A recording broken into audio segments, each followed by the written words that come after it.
Hey everyone, welcome back to the channel. Hope you're all having a blessed day. Today, we're diving deep into some incredibly powerful readings from Thursday of the 28th week in Ordinary Time. And trust me, these words are truly food for thought for our modern lives.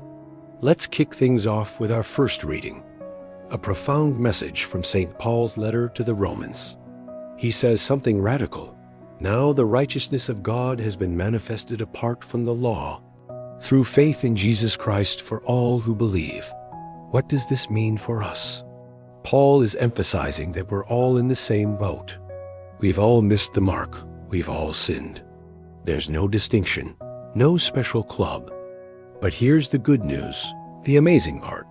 We are justified, made right with God, freely by His grace, through the redemption found in Christ Jesus. It's not about how many rules we follow or how perfect we are. It's about faith. Think about that for a second.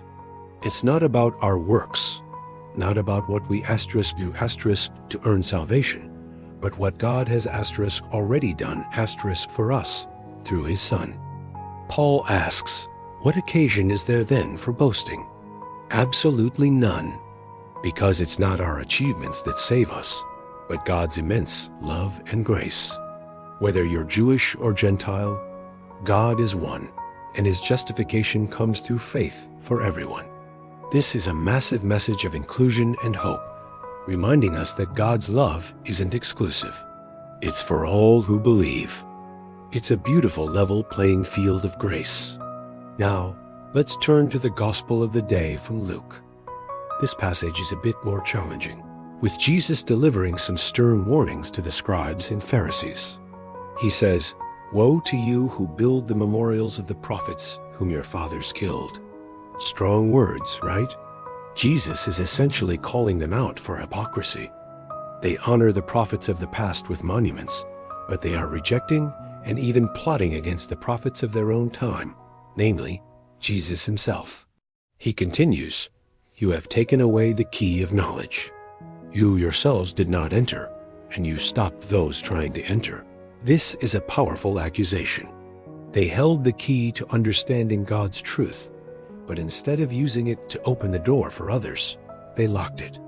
They burdened people with endless rules and interpretations, making it impossible for ordinary folks to find God. They were so caught up in their own traditions and power that they missed the true spirit of God's message, which is all about love and accessibility.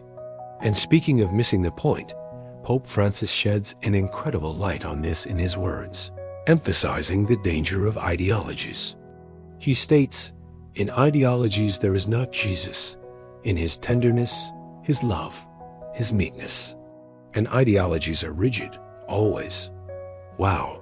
He's saying that when faith gets boxed into rigid ideologies, we lose the very essence of Jesus.